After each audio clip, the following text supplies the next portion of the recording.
I sit in front of the mirror in my dorm room, the soft morning light filtering through the curtains, casting a golden glow on my face. My hand runs through my hair, trying to tame it in some way before class. The truth is, I'm not very good at this. As I get ready, a strange sensation begins to envelop me, as if someone is watching me. I pause and look over my shoulder, but there's nothing but the emptiness of my room. "Clara, you're going to be late again." The voice of my roommate, Juliana, cuts through the silence. She always seems to know when I'm lost in thought. "I'm coming," I reply, trying to hide the unease that starts to form in my chest. As soon as I leave the room, the hallway feels darker than usual. The wooden floor creaks under my feet, and the air seems colder. What's happening to me? I try to push these thoughts aside and focus on the upcoming class. However, the chill lingers, as if a cold breeze is following me. In the classroom, I sit next to Lucas, a friend who always makes jokes to distract me. He notices that something isn't right. "Hey, are you okay? You look so pale," Lucas says, leaning in closer. "Just a little tired," I reply, forcing a smile. But inside, the unease is growing. During class, I try to concentrate on the teacher, but the feeling of cold intensifies by the minute. I glance out the window and, for a brief moment, see a shadow moving. The sight is quick, almost like a reflection, but my heart races. "Clara?" Lucas calls, pulling me back to reality. "Are you listening to me?" "Sorry, I was just thinking about something else," I say, trying to mask my anxiety. Still, the image of the shadow lingers in my mind. What was that? A trick of the light? A daydream? As I jot down some notes, I feel the air around me growing denser, almost oppressive. Finally, class ends, and I breathe a sigh of relief. As I walk back to the dorm, the path feels longer and filled with shadows. Each step sends a shiver down my spine, as if someone is lurking nearby. When I reach my room, I take a deep breath and try to calm myself. When I look in the mirror again, I see something that makes me freeze. The shadow is there, reflected in the metallic surface of the mirror. It's more defined now, a dark silhouette that seems to be watching me, but I can't see its details clearly. A wave of panic washes over me. "No, no, no," I murmur to myself, turning around quickly. But again, there's no one behind me. My heart pounds wildly as fear settles in. "Clara?" Lucas's voice echoes from the hallway. "Are you home?" "Yes." "Come in," I say, trying to control the tremor in my voice. As soon as he enters, I feel a temporary relief. But the presence of the shadow still lingers in my mind. "You look scared," he observes, closing the door behind him.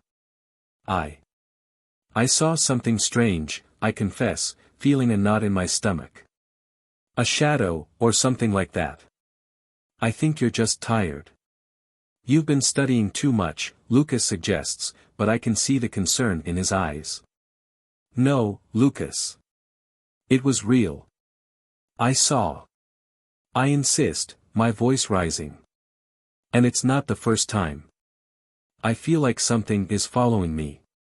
He steps closer, placing his hand on my shoulder. "Clara, you can tell me everything. If something is bothering you, I'm here to help." I bite my lip, hesitating. I don't know if it will make sense, but it feels like I'm being watched. And it's not just that. During class, I saw the shadow moving by the window. Lucas furrows his brow, thoughtful. "You know, sometimes our minds can play tricks on us. Stress and anxiety can create these images in our heads. But it's not just that," I say, almost in a whisper. "The cold, the feeling of being watched. It's as if something is happening, something I can't understand." He watches me, as if assessing the situation. "We can investigate this together. If there's something more, we need to find out what it is." "Do you think I'm crazy?" I ask, insecurity leaking into my voice. Not at all. What you're feeling is real. Sometimes we need to face our fears to understand them. Let's figure this out together, okay? I nod, but the anxiety still grips my heart.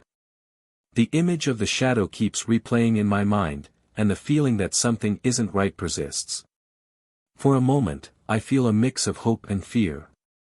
Maybe if I tell you what I saw, it will help. I suggest, trying to find a way to relieve the pressure I feel. Of course, tell me everything, Lucas says, sitting down beside me. I look at the mirror again, searching for some answer, but all I see is my reflection. The shadow seems to have vanished, but the feeling of unease remains.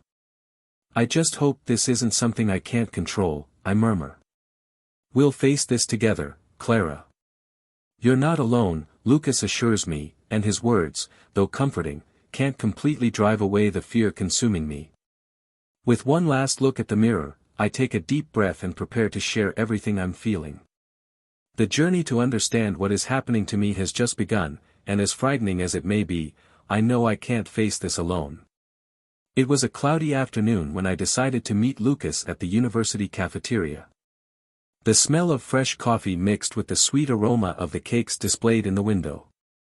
I've always liked that place, but at that moment, everything felt a bit more oppressive. With my mind filled with worries and anxieties, I looked for a more secluded spot where we could talk without interruptions. Lucas arrived shortly after me, wearing a smile that barely masked the concern he felt. He sat down across from me, and I could tell that his attention was completely focused on me, as if he were trying to read every thought I was trying to hide. "So, Clara, how are you?" he asked, his voice soft as always. "Not so well, to be honest," I took a deep breath, feeling the pressure in my chest increase. "Remember I told you about the shadow I've been seeing?" Lucas nodded, his expression becoming more serious. "I saw the shadow again," I continued, swallowing hard. "And it seems to be becoming more real. I don't know what to do about it." He frowned, clearly intrigued. "What do you mean by more real?" "I don't know, Lucas. The last time I saw it, it was reflected in a metallic surface and it looked like it was watching me. As if it was waiting for something from me." Lucas leaned forward, interested. "And do you think this could be related to something that happened in your past? Some trauma you haven't resolved?" I hesitated. The idea that these visions could be tied to something so deep and painful made me even more anxious. It felt like a knot formed in my throat, making it hard to express my feelings. "I don't know, maybe. All I know is that the more I try to ignore it, the stronger it gets. What do you think about us investigating this?" Lucas suggested, his voice filled with a determination that made me feel a bit more hopeful. "We can go to a library, look for accounts of similar phenomena. There might be something that explains what you're going through." The idea sounded good, but the prospect of reliving all of this made me apprehensive. "And if we don't find anything? What if it just makes everything worse?" "If we don't try, we'll never know," he replied calmly. "And I'll be with you. You don't have to face this alone." A warmth spread through my chest at his words. He's always been someone I could trust, and the idea of not having to face the shadow alone felt like a relief. "Okay, I agree. Let's go." After a quick snack, we left the cafeteria and headed toward the local library. The path was quiet, but I couldn't shake the feeling that something was about to be revealed, which left me nervous. As soon as we arrived at the library, the smell of aged paper and the reverent silence welcomed us. ####. It was a comfortable environment, yet laden with untold stories. Lucas and I made our way to a section filled with books on folklore and unexplained phenomena. I started to flip through some volumes, but my mind was so agitated that I could hardly absorb the words.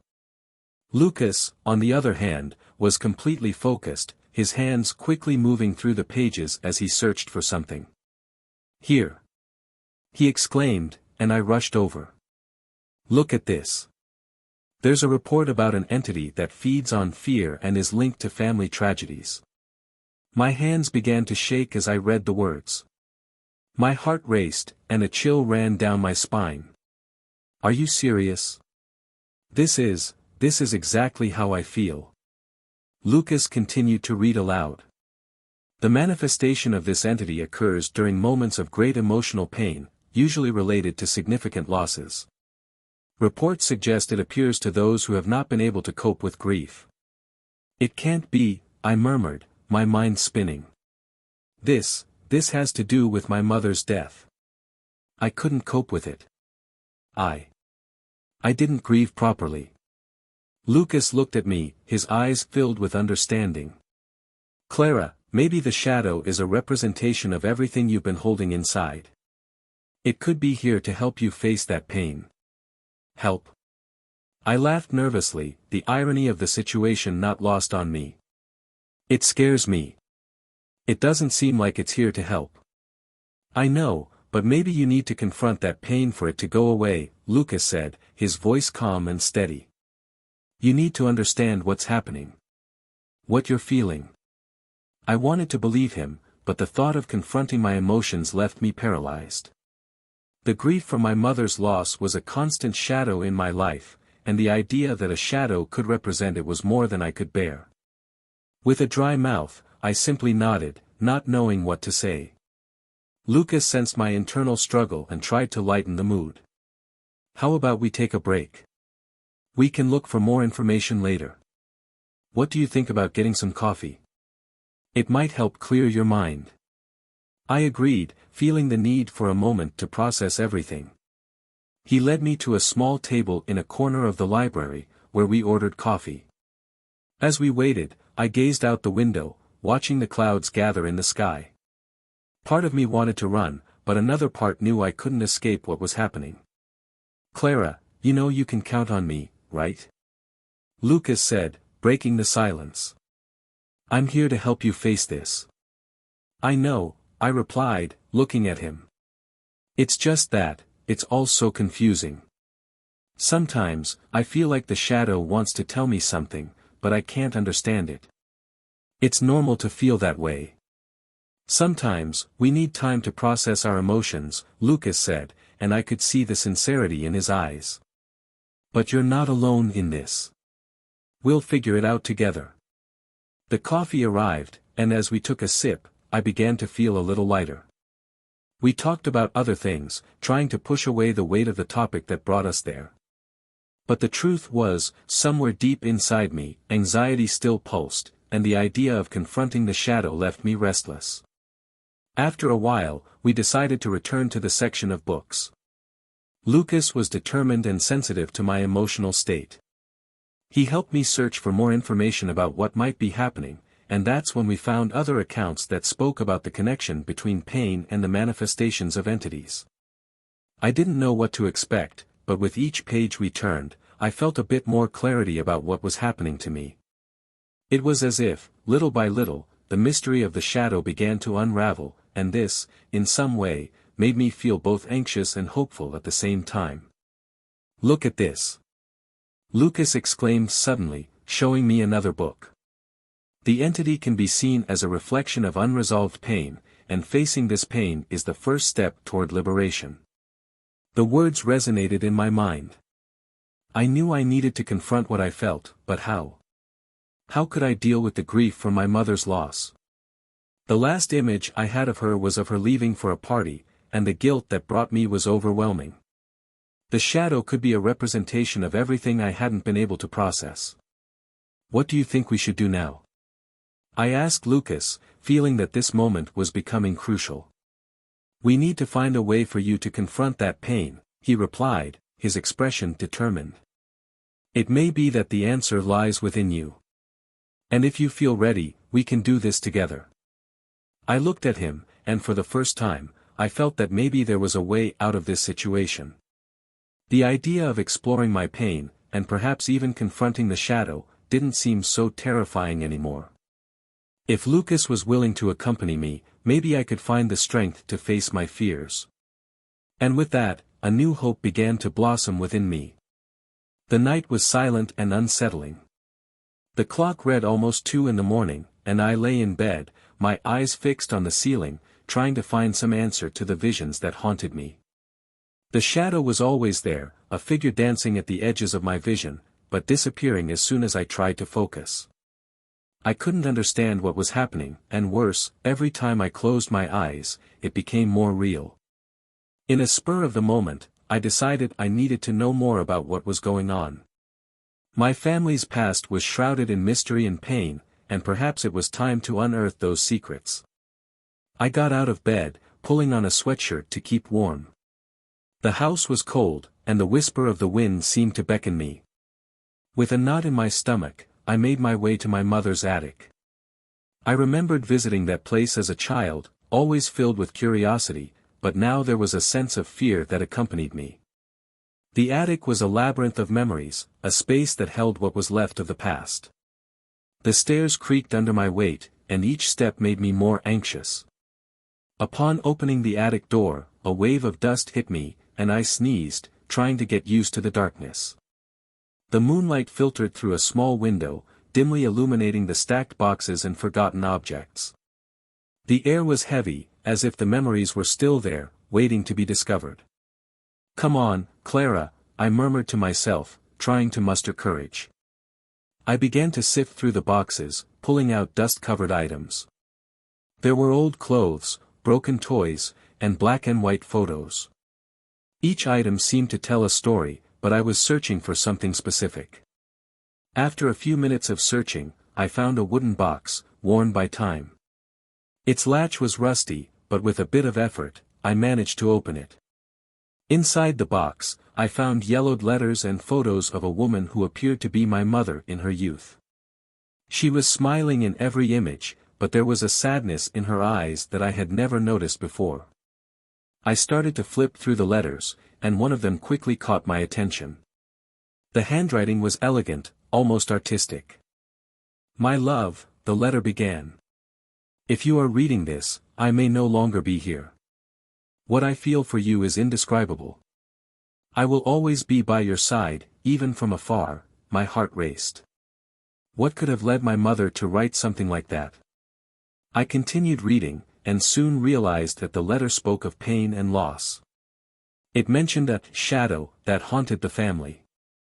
I felt a chill run down my spine. What did this mean? Was the shadow I was seeing something my mother was familiar with? "Clara, you need to understand," I murmured to myself as the anxiety grew. "What's happening is real." I continued exploring the box and found another letter, this time addressed to a friend. "I cannot leave Clara alone. I feel something is coming. A shadow, a darkness, something that feeds on our pain. I believe that if I'm not here, it will find her." My hands trembled. What did my mother know that I didn't? ####. The figure was a manifestation of my grief, or was there something more sinister behind it? Panic began to consume me. As I prepared to read another letter, a cold breeze swept through the attic, causing the papers to flutter. I froze, listening to a whisper. It was as if someone were beside me. My heart raced in my chest. "Who's there?" I asked, my voice nearly failing. The only response was silence. Fear started to take hold of me. The figure, which had once been just a shadow, now felt more real than ever. I could sense its presence, as if it were watching me, waiting. I tried to concentrate, forcing my mind to return to the letters, but I couldn't.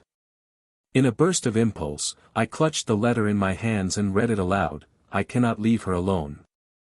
As soon as I finished reading, the figure appeared beside me, more defined than ever. It was a nebulous shape, a shadow that seemed to twist and move. Panic surged within me, and I screamed, throwing the box to the ground.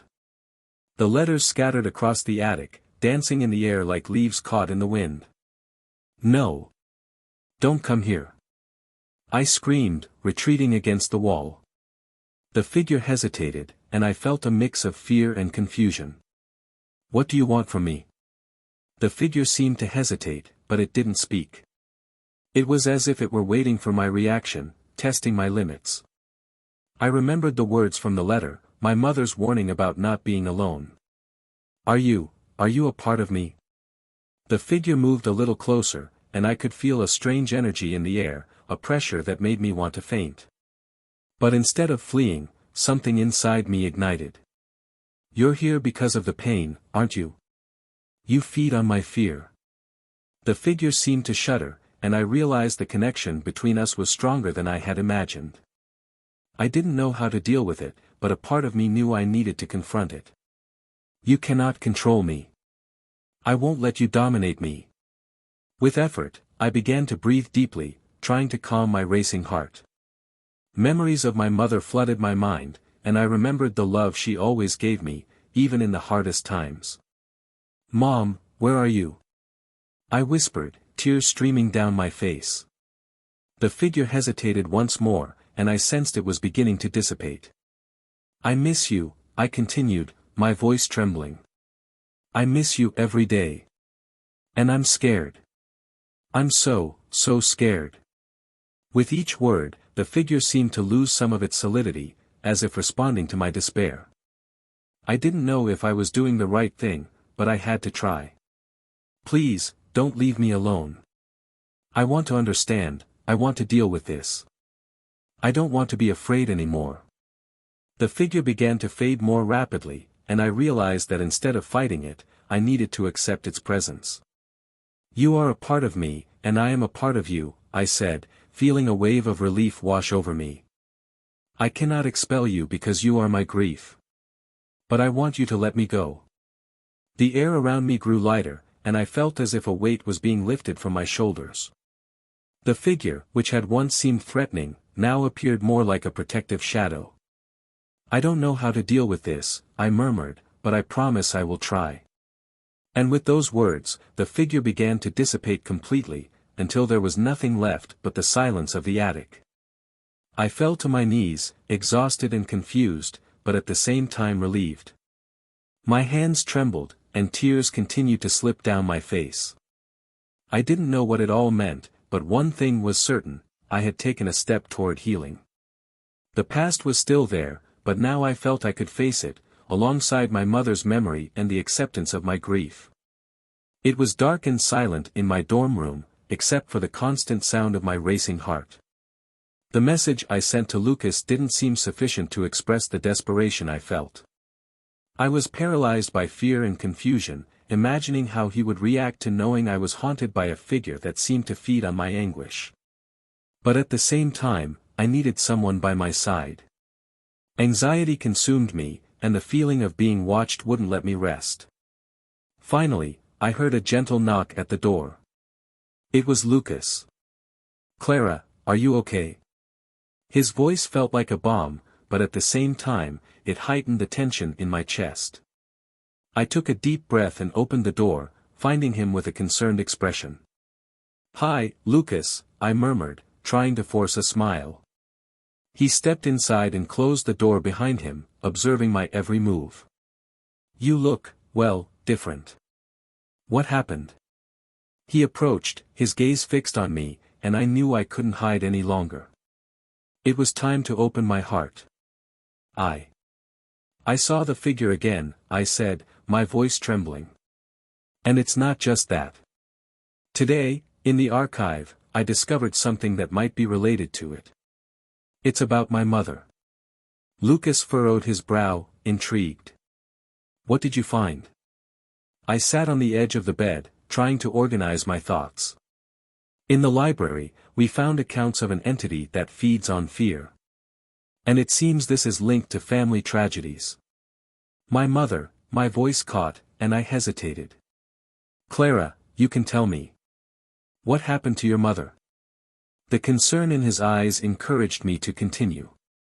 She died in an accident when I was little, I confessed, feeling a wave of pain wash over me. I don't remember much, but I know it was a tragedy. And now, I feel like this figure is connected to all of this. As if it's a manifestation of my unresolved grief. Lucas sat down beside me, his gaze intense. This is very heavy, Clara. But you're not alone. We will find out what's happening, together. I felt a small spark of hope ignite within me. Do you think we can learn more about my mother? Her story? What happened before the accident? Of course, he replied, determined. We can go to the city archive. If there are records, we need to find them. The thought of returning to the archive made me nervous, but the urgency to understand what was happening propelled me forward. Shall we go tomorrow morning? I asked, already imagining the amount of information we could uncover. Yes, definitely. And Clara, remember, no matter what we find, I'll be by your side. You don't have to face this alone, Lucas said, holding my hand. The simple gesture brought me a bit of comfort amid the chaos I felt. The night passed slowly. I tried to sleep, but my rest was interrupted by nightmares. The figure, the inexplicable coldness, the pain of loss. Each time I closed my eyes, I saw flashes of the night of the accident, but everything was confusing and nebulous. I couldn't distinguish memory from fantasy, what was real from what was just an echo of my fear. When the sun finally rose, I was exhausted but determined. Lucas arrived punctually, with a firm and resolute look. Ready? He asked, and I nodded, even though anxiety twisted my stomach. We went to the city archive, a large, imposing building that breathed history. As we entered, the smell of aged paper and dust enveloped me. There were several tables, some occupied by people examining documents, but most were empty, as if the silence of history surrounded us. Let's start here, Lucas said, pointing to the area where the death and accident records were kept. He began to search the shelves while I tried to concentrate. The thought of discovering more about my mother excited me, but it also terrified me. What if the information was more painful than I imagined? Look at this, Lucas called, holding a thick book in his hands. Accident records. Let's see if we can find something about your mother's accident. I approached, my heart racing. He opened the book and began to flip through the pages. They were yellowed and stained, some with handwritten notes. I didn't know what to expect. What if I saw something I didn't want to remember? Lucas's voice interrupted my thoughts. Here. He pointed to an entry. #### Maria Clara Silva, who died in a car accident on March 12, 2003.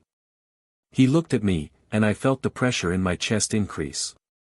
Please, continue, I urged, almost in a whisper. He read aloud, the accident occurred at night when the victim was on her way to a party. Adverse weather conditions and excessive speed were cited as possible causes. The victim left behind a 5-year-old daughter. A knot formed in my throat. I didn't remember the party, I didn't recall anything from that day. What else does it say? I asked, trying to keep my voice steady. Lucas quickly flipped through the pages, searching for more details. Here, there's a witness report. They said they saw a car speeding and then heard the sound of the impact. It's all so vague, I murmured, feeling more and more lost. Why can't I remember anything? I was only 5. It's understandable, Clara. Sometimes the mind blocks those memories to protect us, Lucas said, looking into my eyes. But you're doing a great job facing this now. We'll find more information. He continued to flip through the book, but something inside me was changing. The connection to the past was becoming more real, more tangible. I wasn't just the daughter of a woman who had died in an accident, I was Clara, a person who needed to understand her story, her pain. Look, there's a file on the investigation into the accident, Lucas said excitedly. Let's see if we can find more details. He pulled a file from a higher shelf and began examining the documents. Meanwhile, my mind wandered. I needed to understand what had happened, but I also wanted to know more about my mother, who she was, what her life was like before the accident. The shadow, which seemed to be a manifestation of my grief, was becoming clearer now. It was a reflection of my fear and the pain I had yet to confront. Clara, come here, Lucas called, bringing me back to reality. Look at this. He pointed to a document with an official stamp. It seems the police conducted a detailed investigation. There are witness accounts here. Do you want to read it to me? I asked nervously. He began reading aloud. One witness reported seeing the victim arguing with a man before getting into the car. The man appeared agitated. After the argument, the woman got into the vehicle and drove away at high speed. His words echoed in my mind. Arguing with a man? What did that mean? I had no idea that my mother could have been in a situation like that. The image of the shadow formed in my mind again, and the idea that there was something deeper and darker behind its presence began to solidify. Clara, are you okay? Lucas asked, noticing my worried expression. I don't know, Lucas. It's all so confusing. I can't understand how this connects to the shadow I see. What does it really represent? Maybe it's time for you to face this once and for all, Lucas suggested, his gaze full of understanding. But I'm here, and you don't have to do it alone. I took a deep breath, feeling a mix of gratitude and fear. What more could I discover? Yet, at the same time, something within me knew that this was the only way to truly free myself from the weight I carried. Lucas and I continued to sift through the documents, and with each new discovery, I felt as if I was unearthing parts of myself. The grief, the pain, the forgotten memories. It was as if I were in a dark labyrinth, searching for an exit, but at the same time wanting to understand every corner, every shadow. After hours of examining the records, we finally found a lead that could bring us closer to the truth. It was a report about the man with whom my mother had argued. His name was noted, but what caught my attention even more was that he had also been present at another accident a few years earlier, and the victim was similarly connected to a family tragedy. This can't just be a coincidence, I murmured. I woke up in the early hours of the morning with a strange sensation, as if a shadow were watching me. The specter, which had become a constant ghost in my life, felt closer than ever. I squeezed my eyes shut, trying to push away the disturbing visions that haunted me. But instead of fading, they intensified, unearthing memories I tried to bury.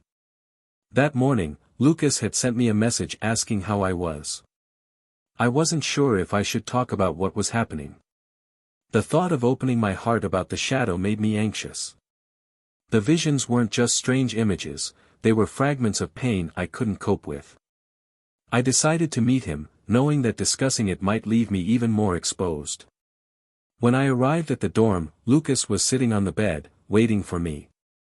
His expression was worried, and I could sense he was about to ask me questions I wasn't ready to answer.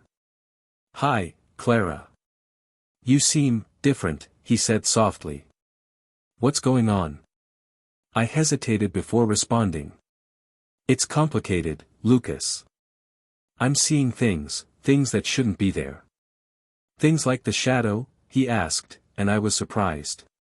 He was really paying attention to my words. Yes. My voice faltered. It's like he's getting closer and closer.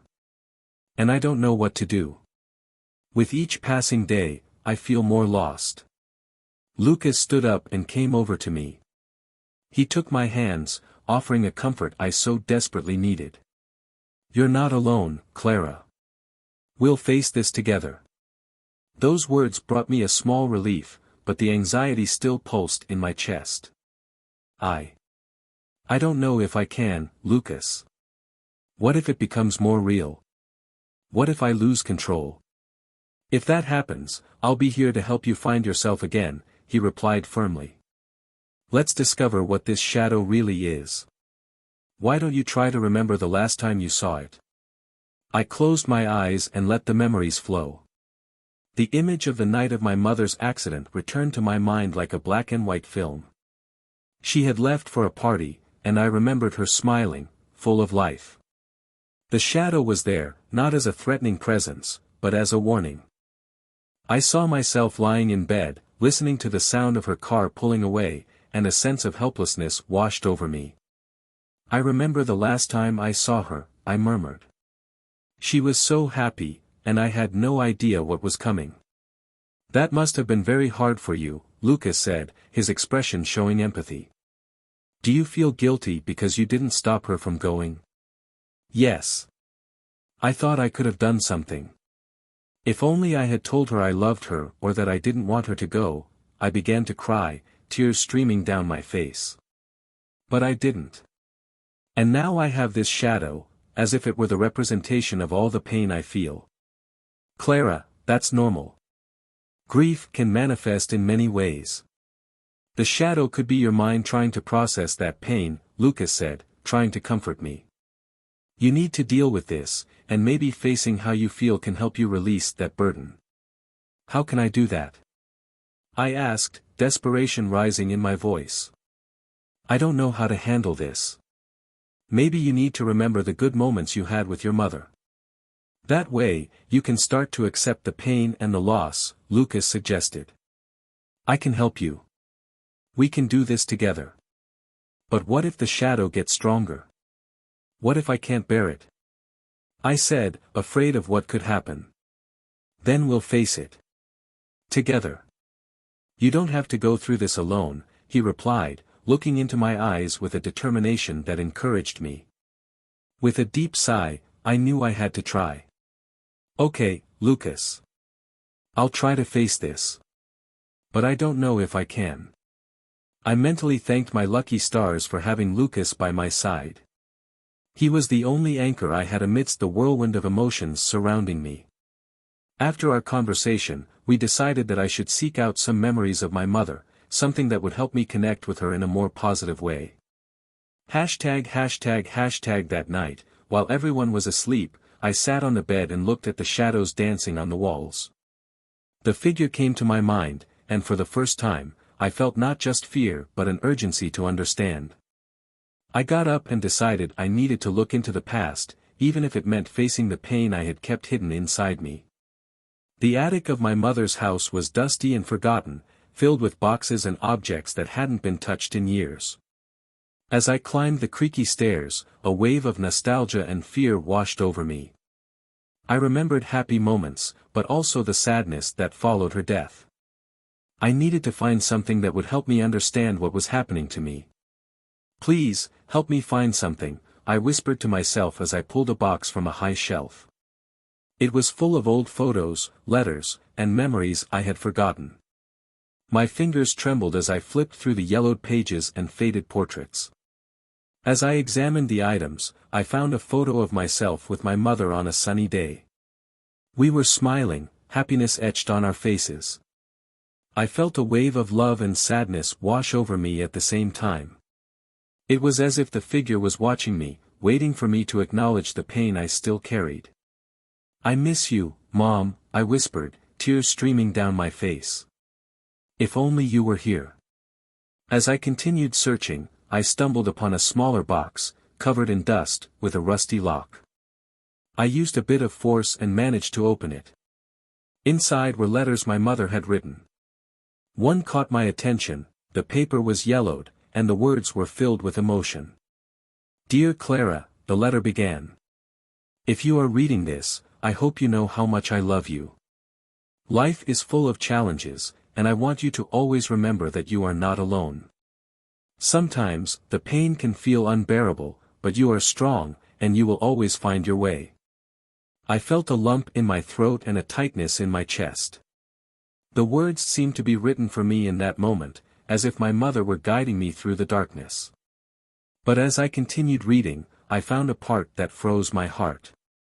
There is a figure that may appear when things get tough. Do not fear it, Clara. It is part of you, a reflection of your grief and memories. It feeds on your fear, but it's important that you find the strength to confront it. At that moment, everything clicked into place. The figure was not just a creation of my mind, it was a part of me, a representation of the pain I had ignored for so long. Tears flowed freely down my face as I tried to process the revelation. In that instant, the figure materialized beside me, more defined than ever. Its presence was no longer threatening, instead, it felt like a mirror reflecting my own pain. I screamed, letting the box fall, and the sound echoed through the empty attic. Clara, don't run. Lucas's voice emerged, and I turned quickly to see him. He stood at the entrance, his expression filled with concern. Lucas! It's here! I cried, terrified. I know, but you need to face it. If you don't, it will never go away, Lucas said, his voice full of determination. Remember what you read. The figure is not your enemy. My legs trembled, but something inside me began to calm. I looked at the figure, which now seemed more human than ever. It was there, waiting, as if it wanted me to speak. Why are you here? I asked, my voice trembling. What do you want from me? The answer came not in words, but in feelings that flooded my mind. The figure was the embodiment of all the love I had lost, all the weight I carried. It was there to remind me that I was not alone, that my mother was still with me, even if in a different way. You need to let me go, I said, my voice faltering. But how can I do that? Lucas stepped closer, standing by my side. The night was dark and silent, except for the sound of the wind blowing through the trees outside. The attic of my house always had a peculiar aura, a place where I used to play as a child, but now it felt more like a space of mystery and anticipation. The smell of dust and old wood filled the air as I prepared for what was about to happen. Lucas was by my side, his serious and determined gaze reflecting the gravity of the situation. Are you ready for this, Clara? He asked, breaking the tense silence. His voice was gentle, but there was a touch of firmness, as if he were trying to anchor me in that moment. I don't know, Lucas, I replied, feeling a knot forming in my stomach. The figure. I don't know how it will react. What if something terrible happens? It won't, he said, stepping forward. You're not alone. We're in this together, and you have to remember that this figure is a part of you. Confronting it is the only way to move forward.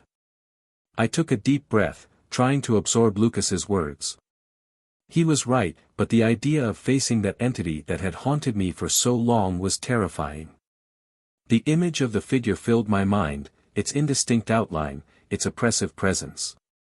But at the same time, I knew I needed to confront it. It was time to face my grief, the pain I had stored away for so long. Let's do this, I said, determined. Whatever happened, I needed to face it, needed to understand what that figure really meant. Lucas lit a candle that illuminated the attic, casting dancing shadows on the walls. This makes it feel more cozy, he commented, trying to ease the tension. Do you remember when we were kids and did this? Yes, I replied, an involuntary smile spreading across my face as I recalled the carefree days of childhood. I used to imagine we were explorers searching for hidden treasures. And now you're about to discover the greatest treasure of all, the truth, Lucas said, his encouraging tone boosting my spirits. Let's begin. Focus on the presence of the figure. Feel it coming closer. I closed my eyes, trying to connect with the emotions I had suffocated for so long. The silence of the attic seemed to intensify, and the tension in the air was almost palpable. I could feel my heart racing as I tried to open myself to the experience. I remembered my mother, the immense pain I had held inside, and the image of the figure formed in my mind, like a dancing shadow. Go ahead, Clara, Lucas whispered. Talk to it. I hesitated, feeling fear consume me. What if it doesn't want to talk? What if it becomes more violent? My voice almost faltered. You are stronger than you think. Remember what you learned. The figure represents your pain, not an enemy, Lucas insisted. I took another deep breath and finally found the courage to speak. Figure, I know you're here, I said, my voice echoing in the empty attic. I want to understand why you're haunting me. What do you want from me? The air around me seemed to vibrate, and the temperature dropped abruptly. I could feel the presence moving closer, as if it were slowly approaching me. Fear began to manifest in my body, but I refused to let it dominate me. I'm not afraid of you. I shouted, determination rising within me. A shadow took shape before me, and, in a moment of panic, I recoiled. But Lucas's hand found mine, firm and reassuring. "Stay with me, Clara. You can do this," he encouraged. Taking a deep breath, I looked at the shadow approaching me. "Why are you here?" I asked, my voice now steadier. "What do you want from me?" The figure hesitated, and to my surprise, a soft, distant voice began to emerge from that darkness. "I am your grief, Clara. I am the pain you have not faced. I am here because you have not let me go." I felt a chill run down my spine. The voice was familiar yet strange. You are part of me?" I questioned, confused. "Why do you present yourself this way?" ####. I am the part of you that is trapped in the past, in the tragedy you couldn't process. I am the memory of your mother, the pain you felt when she left. You've distanced yourself from me, but I have always been here, waiting for you to look at me and understand. Tears began to stream down my face. "I don't know how to deal with this," I said, my sadness overflowing. "I didn't know how to cope with your death. I felt so alone." The figure moved closer, now clearer, allowing me to see its outlines. "I am not your enemy. I am a part of you that needs to be understood. You need to accept me, Clara. You need to let me go." "How can I do that?" My voice trembled, but there was a new determination within me. "How can I say goodbye to the pain?" "Speak to your heart.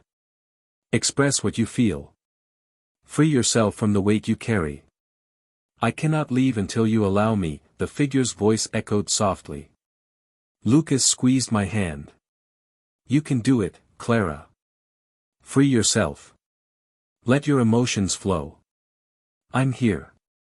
Lucas's words brought a wave of courage. I looked again at the figure, now understanding that it wasn't just a manifestation of terror but a representation of my own suffering. "Mom," I murmured.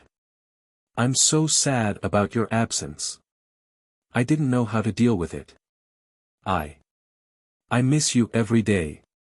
The figure seemed to waver, as if responding to my pain. "I know, my daughter. I will always be with you, but you need to learn to live with my absence. Allow yourself to feel the pain, but don't let it define who you are." Tears continued to stream down my face, and the pain I had held onto for so long began to release. "I miss you so much," I said, my voice choked. "I feel like I didn't do enough, that I didn't cherish the moments we had." I blamed myself for not saying goodbye. "You don't need to blame yourself," the figure's voice sounded softer now, almost like an embrace wrapping around me. "Life is full of uncertainties, and grief is a natural part of it. I am here to remind you of the love we shared. Don't let the pain turn me into an enemy." I let the emotion take over, crying openly. "I don't know how to move on without you. I don't know how to let you go." "You don't have to let the love go, Clara. The love we felt never disappears. Just transform the pain into memory. Let it strengthen you. I'm always with you, with every step you take," the voice said, now filled with kindness. I felt the presence of the figure changing, as if it were beginning to dissolve, but I knew there was still more to be done. "I want to find peace. I want to free myself from this pain," I said, my voice firmer now. "Then speak. Express your pain. Free yourself from me and the guilt you carry." "I will be here, even when you can't see me," the figure replied. With tears in my eyes, I began to speak, letting the pain and sadness flow from me. "I miss you so much. I wish I had done more, had been stronger. I blamed myself for everything, for not being there. I didn't want you to leave. Speak the truth, Clara. Let your emotions flow," Lucas whispered, his presence beside me giving me strength. And so I spoke, I opened my heart. I talked about the pain, the sadness, the guilt, and the longing. Each word seemed to lift a weight off me, and as I spoke, the figure became more diffuse, as if it were dissolving into a gentle light. With every word, I felt lighter, freer. The shadows that had once seemed so oppressive were evaporating. The attic, my childhood refuge, was now becoming a space of healing and release. With every tear, I was leaving behind not just the pain, but also the happy moments I had shared with my mother. The figure was transforming. The darkness of the attic was almost palpable, and I felt every inch of the space around me as if it were an extension of my own being. The smell of dust and old wood enveloped everything, creating a heavy atmosphere that made my heart race. Lucas was by my side, his hands squeezing mine, transmitting a silent strength that I needed. I knew the moment to face the figure had come. "Are you ready, Clara?" Lucas's voice broke the silence, and I turned to him, trying to find some certainty in his eyes. "I'm not sure what it means to be ready, Lucas," I replied, my voice trembling. "But I know I need to do this. I need to understand what this figure wants from me." "I'm here with you," he assured me, and that brought me a little comfort. I looked around, remembering all the times I had climbed those stairs, seeking to escape the pain and confusion. The memory of every dark corner and every shadow seemed to watch me now, as if the past was about to manifest. I took a deep breath, trying to gather my courage. "Let's go," I said, and Lucas nodded, his determination encouraging me. We began to concentrate, and the atmosphere seemed to shift. The air was charged, pulsating with an expectation I couldn't ignore. The figure, which I already knew so well, was approaching. I closed my eyes, trying to connect with what was about to happen. I started to remember my mother, her warm smile and the way she always comforted me when I was sad. The memory of her was a beacon in the darkness, and I clung to it. "Mom," I whispered, almost in a breath. "Where are you?" The presence of the figure intensified, and I felt a wave of cold wash over my body.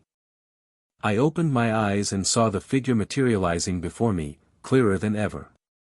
It looked like a shadow, but there was something human about its form, a sadness that mirrored my own pain. At first, I wanted to recoil, to flee from that confrontation, but Lucas's hand tightened around mine, and I remembered what I had learned. "Why are you here?" I asked, my voice faltering as I tried to maintain my firmness. The figure hesitated, as if weighing my words. The darkness around it seemed to move, as if it were alive. "I am what you cannot face," it replied, its voice an echo distorted, a mix of pain and despair that cut deep into me. "I am the grief you chose to ignore. Get away from me." I yelled, but immediately realized that's not what I really wanted. I didn't want it to leave. I needed to understand. You are me?" I asked, confused, trying to decipher the connection between us. "I am the part of you that feels the loss, the part that screams in silence. You keep me trapped here, Clara. You won't let me go," the figure replied, and the sadness in its voice hit me like a wave. My breathing became irregular, and a tear rolled down my face. I don't know how to deal with this," I confessed, the truth weighing down on me like a burden. "I don't know how to say goodbye." Lucas moved a little closer, his presence an anchor amid the storm that was brewing inside me. "Clara, you need to accept your pain. It's okay to feel it. It's okay to cry. You are not alone," he said, his voice soft and encouraging. I looked at the figure again. It was closer now, and I could feel the pain emanating from it, a pain that was mine. I miss her. I miss my mom. I've always felt guilty for not being there. For not saying goodbye, I said, my voice trembling. The figure began to shape itself even more, as if it were transforming into something more tangible. "I am not your enemy, Clara. I am the reflection of your love and your pain. I am proof that she is still with you, even if you cannot see her," it said, and its words echoed in my heart. "How can I let her go?" I asked, the anguish spilling over in my voice. "How can I deal with this without her?" You must find the strength within yourself. You need to allow the pain to flow. Only then can you release the pain that binds you to me. Only then can you remember the love and not just the loss, the figure replied, its voice now softer, as if it were approaching me not as a frightening entity, but as a guide. I looked to Lucas for confirmation, and he nodded, his eyes filled with understanding. ###, Clara, you can do this. You can release this pain.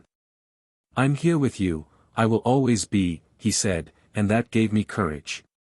I'm ready, I declared, feeling a rising determination within me. I'm ready to face my pain. I want to remember my mother and the good times we had together. I want to let her love back into my heart again. The figure seemed to hesitate, and for a moment, the darkness around it began to dissipate. Then let your emotions come to the surface. Allow yourself to feel. I will be here, but no longer as a torment. I will be here as a memory of love, he said, and something in his voice resonated within me. I'm so sorry, Mom, I said, my voice wavering with emotion. I'm sorry for not dealing with your loss. I'm sorry for letting the pain consume me. I want to remember you, what you meant to me. I want to feel your presence again. As the words left my mouth, tears began to slide down my face, and I couldn't contain the sob that followed. Each tear that fell seemed to carry a piece of the pain I had held onto for so long. And as I cried, the figure began to fade, as if dissolving in the light of my acceptance. That's right, Clara. Allow yourself to feel, Lucas encouraged, his hands gripping mine tightly. You are strong enough for this. With each tear, I felt lighter, and the presence of the figure became increasingly tenuous, like a shadow at dusk. Mom, I love you, I shouted, the pain and longing overflowing in each word. I miss you, and I want you to know that I will never forget you. In that moment, the figure, which had once represented my fear, was now transforming into a memory of love. The darkness around me began to glow with a soft light, and I realized that what had once been a symbol of pain was now a part of me that I could embrace. I am free, I murmured, and the sensation of relief washed over me. The figure smiled at me, its contours now clearer, more human. Yes, Clara. You found the key to your freedom. Remember me with love, not with pain. And then, with one last understanding look, the figure began to fade completely, like a gentle breeze carrying away all my anguish. And there, in the dark attic, next to Lucas, I finally understood, the pain I had carried was not a burden, but a bridge to the love I would always carry in my heart. I woke up in my room with the morning light filtering through the curtains. The sun illuminated the space, but for some reason, I couldn't feel the same light within me. A sense of lightness enveloped me, but at the same time, confusion lingered in the air, as if I were in a dream that refused to dissipate. I looked around, searching for any sign of the figure, but nothing was there. The silence surrounding me was almost palpable, as if the very air had calmed after the storm. Clara? Lucas's voice broke the silence, and my heart jumped at the sound of his familiar tone. He always had that effect on me, a kind of anchor amidst chaos. I got out of bed, still a bit dazed, and went to the door. Hi, Lucas. I replied, opening the door to find him there, a concerned smile on his face. You came quickly. I was worried about you. How do you feel? He stepped inside, surveying my room carefully, as if looking for signs that everything had changed. I feel different. I managed to face the figure, I said, almost disbelieving what I was saying. It seems that, in a way, I freed myself from it. That's amazing, Clara.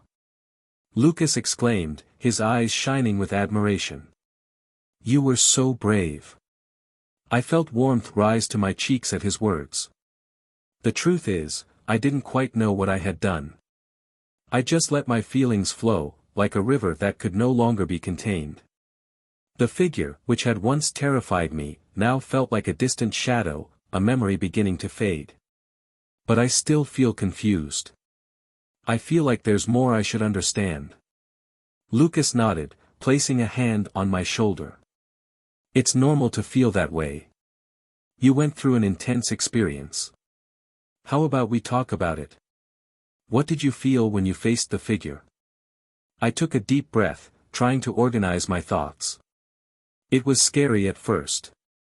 It became clearer, and I realized it was a representation of my grief. It spoke to me, Lucas. It confronted me about my pain, and I realized I was carrying an enormous weight inside me. And you managed to free yourself from it? He asked, with an encouraging look. Yes, I cried.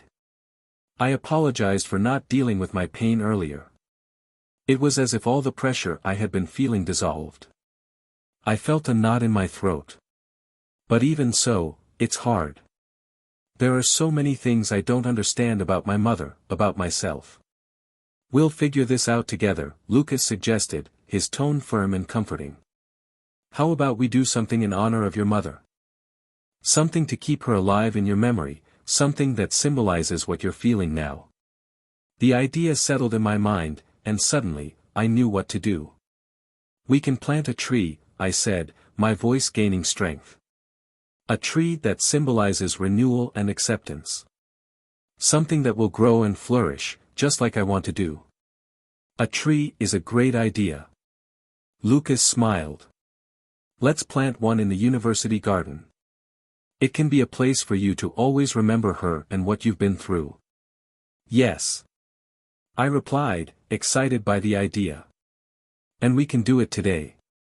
We quickly organized ourselves, and in just a few minutes, we were on our way to the university garden. The air was fresh, and the morning breeze seemed to whisper promises of new beginnings. As we walked, I couldn't help but think about how my life had changed in such a short time. The shadow that had once haunted me was now receding, and I was finally ready to leave my past behind. When we arrived at the garden, Lucas and I looked for a special spot. He suggested a space under an older tree, whose branches stretched out like welcoming arms. How about here? He asked, pointing to the spot. Perfect, I replied, feeling a wave of calm as I looked around. This place is beautiful and peaceful. We went to the university's gardening shop, where we chose a sturdy sapling, a species that symbolizes strength and growth. As Lucas carried the pot, I could hardly contain my excitement. I'm so thrilled to do this, I said, looking at him. I feel like I'm honoring my mother in a way I never have before. Lucas smiled, and his eyes sparkled with the same enthusiasm. It's a beautiful gesture, Clara. She would be proud of you. Back in the garden, we began to prepare the spot.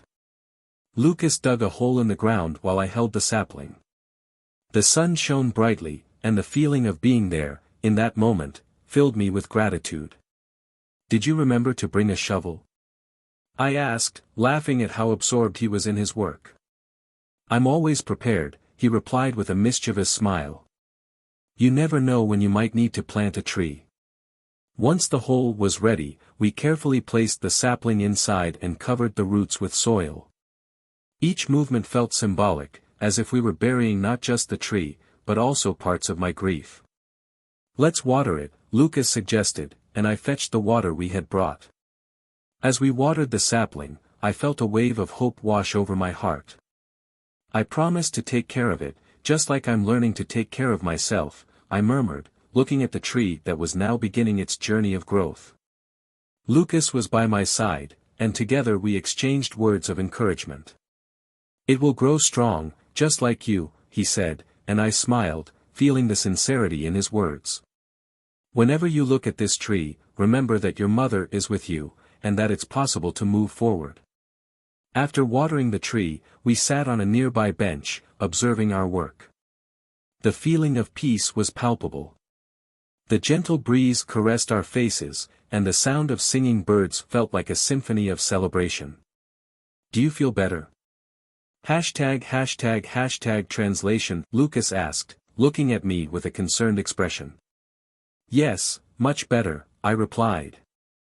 I feel like I'm finally allowing myself to live, without the weight of grief suffocating me. Planting this tree is an important step for me. You're strong, Clara, he said, and I could see the admiration in his eyes. And it's incredible how you're handling all of this. I'm here for whatever you need. Thank you, Lucas. I don't know what I would do without you, I responded, feeling a wave of gratitude for his constant presence in my life. As the sun began to set, painting the sky with shades of orange and pink, I realized that the tree we had planted was more than just a symbol. It represented renewal, acceptance, and, above all, love. I looked at Lucas and said, let's take care of this tree together. Just like we're taking care of each other. He smiled, and the connection we felt seemed stronger than ever. The shadow that had once been a terrifying presence in my life was now just a distant memory. I was ready to move on, and with Lucas by my side, I felt I could face any challenge that came my way. The sunlight filtered softly through the curtains of my room, and as I opened my eyes, I felt a lightness I hadn't experienced in a long time. The shadow that had haunted me for so long was no longer present. It was as if a thick fog had lifted, allowing the rays of sunlight to illuminate not only the physical space around me but also something within me. I got out of bed, still not fully understanding the transformation that had occurred the night before. My heart was beating in a calm rhythm, almost as if it were celebrating a new phase in my life. I looked out the window and saw that spring had arrived, bringing colorful flowers and lush green trees. A smile involuntarily blossomed on my lips. It was a new and refreshing feeling, and I wanted to share it with someone. I needed that conversation with Lucas. I went down the stairs and headed to the University Cafe, one of our favorite spots. The gentle breeze of the early morning brushed softly against my face as I walked, and every step I took felt firmer and more secure. When I entered the cafe, I spotted Lucas sitting at a table by the window, a book in hand and a steaming coffee beside him. He looked up as soon as I entered, and a smile lit up his face. "Hey, Clara. How are you feeling today?" he asked, closing the book and setting it aside. "Hey, Lucas. I'm, well, better than I expected," I replied, sitting across from him. I woke up and didn't feel that weight in my chest. It's like something has changed. He watched me closely, as if evaluating every word I said. "That's amazing, Clara. You really faced what was tormenting you. You were brave." I thanked him with a nod, but part of me still questioned whether that feeling of relief was genuine. It's still strange, you know. I got used to living with the shadow, and now I feel like it's just a distant memory. Lucas took a sip of his coffee and paused to think for a moment.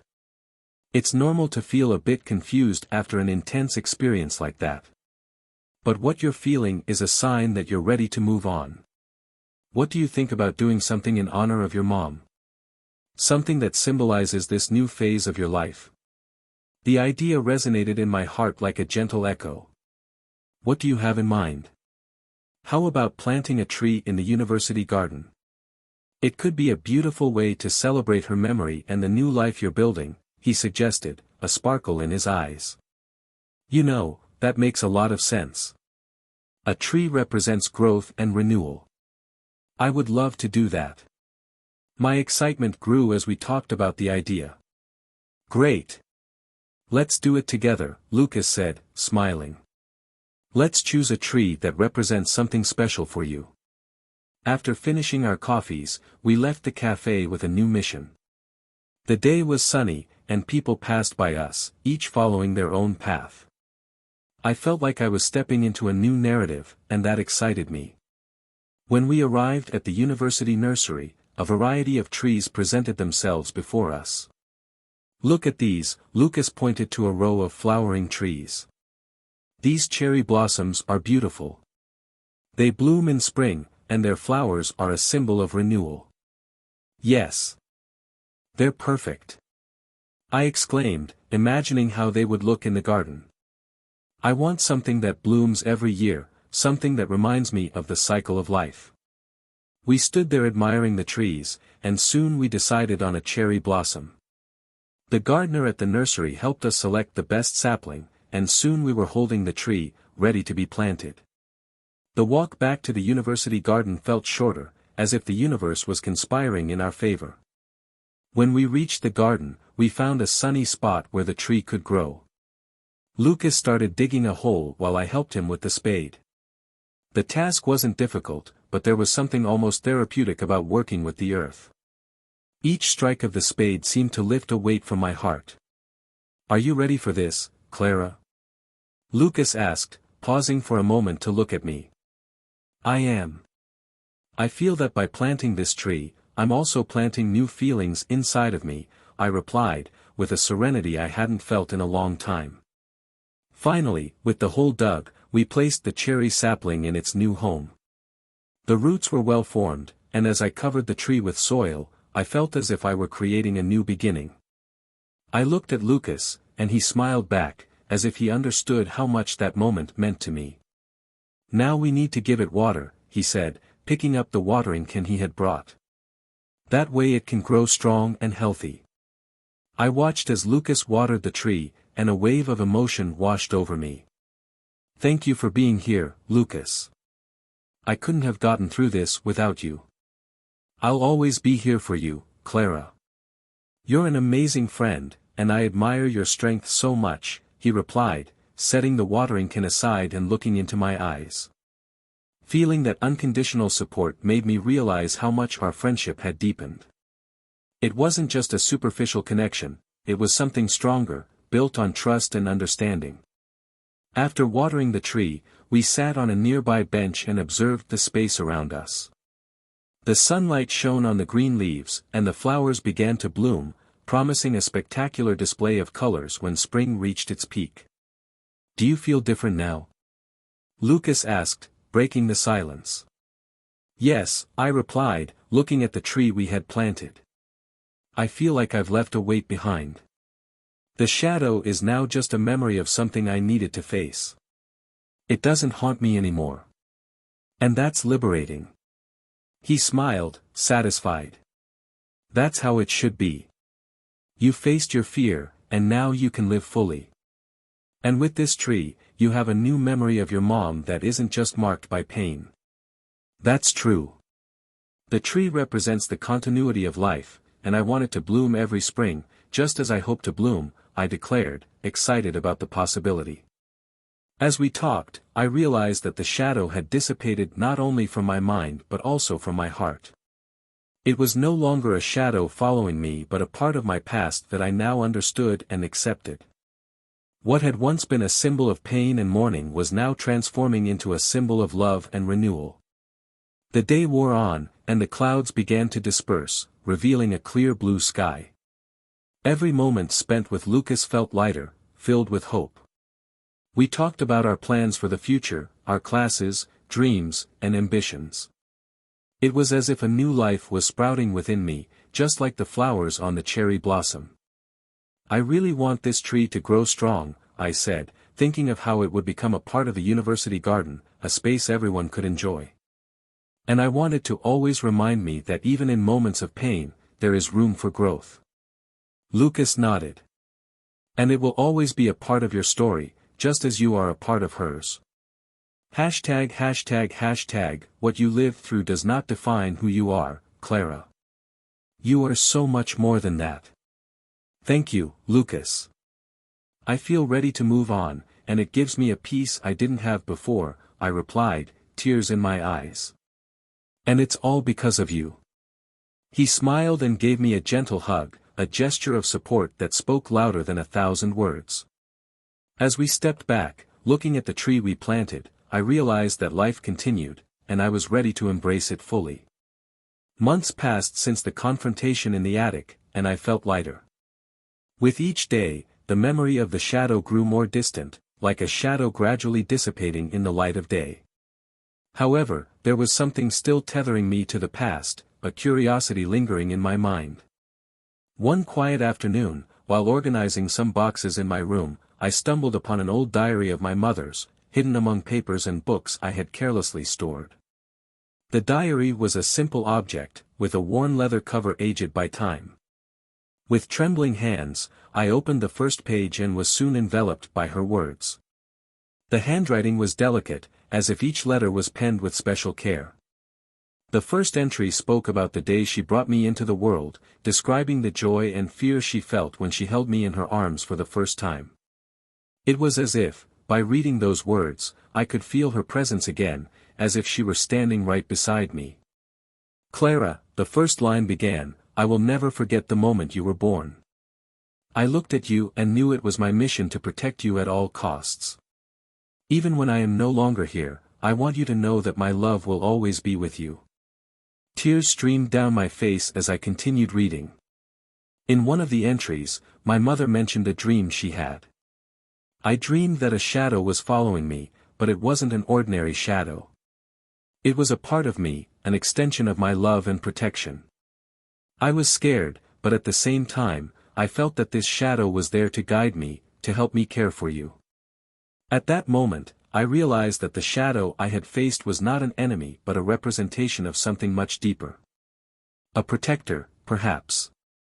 A sign that my mother was always by my side, even in the form of an entity I didn't fully understand. With each page I turned, it became clearer that grief was not just a pain to be overcome but a connection to the love that existed between us. "Clara," the diary continued, "never let pain consume you. Remember that even when life seems difficult, you will always have strength within you. I will be with you every step of the way."